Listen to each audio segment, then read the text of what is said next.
de Lille.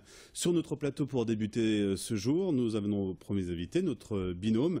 Vous êtes représentant des couleurs de l'UMP, bienvenue sur notre plateau. Accueillez Isabelle Frémaux et Jean-René Le Serre. Vous avez tous les deux 3 minutes pour convaincre nos téléspectateurs. Merci. On va se répartir un petit peu le rôle. Isabelle parlera effectivement du canton de Lille 2 et des projets sur le canton. Moi, j'ai un rôle un peu particulier puisque je suis en même temps celui qui deviendra président du conseil départemental si l'Union pour le Nord l'emporte. L'Union pour le Nord, c'est la réunion de l'UMP, de l'UDI et des non-inscrits qui présentent partout donc des candidatures uniques sur les 41 cantons face à des candidats très divisés à gauche.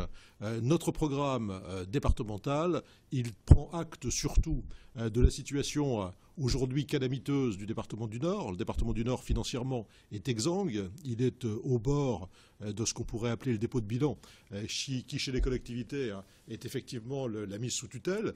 Donc nous serons obligés de gérer autrement l'ensemble des compétences sociales, d'insister sur une gestion active du revenu de solidarité active. Moi, je rencontre tous les responsables des entreprises, du MEDEF à la CGPME, en passant par les travaux publics, le bâtiment, pour leur demander effectivement, leur proposer un accord gagnant-gagnant. Nous allons sauvegarder l'investissement, développer les aides à l'investissement des communes, mais en contrepartie, je veux leur regard bienveillant, et j'y serai extrêmement vigilant, sur la mise à disposition d'emplois, notamment pour les personnes qui sont allocataires du RSA. Et puis, parallèlement, nous diminuerons la masse salariale, nous ne faisons pas de fausses promesses. Si nous parvenons à diminuer la masse salariale de 8%, nous économisons tous les ans 45 millions d'euros. C'est une gestion totalement différente donc pour le département du Nord. Et puis on va passer maintenant à Lille 2, peut-être avec Isabelle. Voilà. Moi, je suis conseillère générale donc depuis janvier 2014. J'ai donc eu le temps d'apprécier les dossiers de mon canton. Il y a des très beaux dossiers qui sont en gestation, qui n'ont pas encore démarré. Je pense notamment au collège des Rouges-Barres qui doit être reconstruit, qui sera sur un site, l'ancien site de Transpol, et qui devrait être un ensemble cohérent à la fois d'un collège, d'une salle de sport éventuellement et d'une opération immobilière. C'est un projet qui tient à cœur à la ville de Marcq et surtout aux élèves du collège des Rouges-Barres qui ne sont pas très bien lotis aujourd'hui.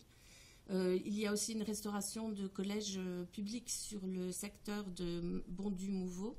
Le Grand Boulevard aussi. Le Grand Boulevard, qui doit aussi subir un traitement qui soit plus adéquat à l'ambition de ce grand axe qui est vraiment un axe structurant de la métropole. La RN 17 également, qui a besoin d'un toilettage et surtout d'une remise en conformité avec le merveilleux lieu qu'elle représente. Et tous les espèces naturelles de l'arc nord sur Mouveau, Bondu et Marcq.